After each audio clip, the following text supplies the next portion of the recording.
So I'm going to talk about implicit differentiation now. It's a topic in Cal 1 that can seem kind of mysterious in a way, but I think Cal 3 and multivariable expressions can help you out with it. So essentially what we have here is a problem in Cal 1. They'll say something like find dy dx for this expression here.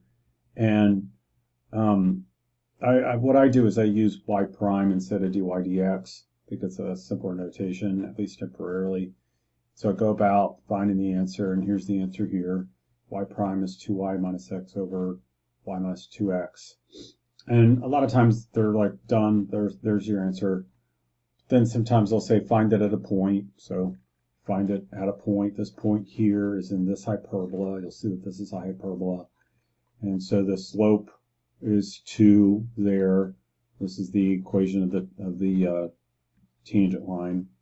And then maybe at another point, negative 2, 0. This is the slope here is 1/2. And then here's the equation of the tangent line again. So let's see what this is graphically. So here's your expression here. This is the expression that they're asking you to find dy dx for. And it's a hyperbola.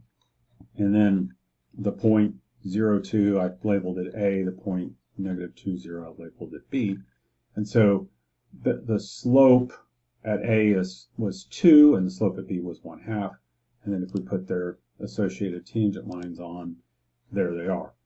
So, but what is this really? So what's happening is, if you look, here's our expression right here, just like in regular Desmos, that's what it looks like.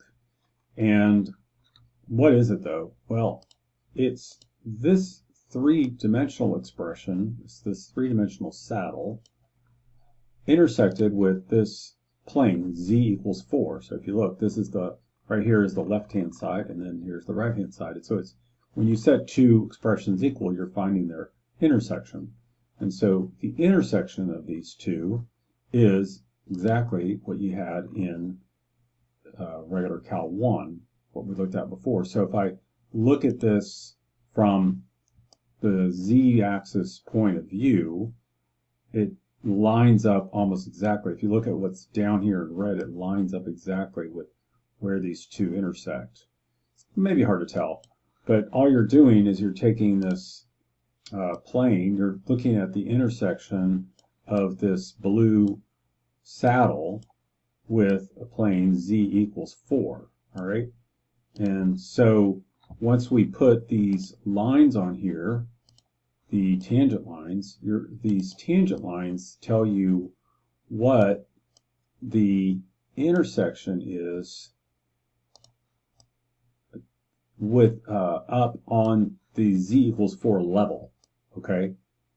And so that's essentially it. You're looking at, with implicit differentiation, you're looking at how two functions in 3 dimensions, how two three-dimensional surfaces intersect.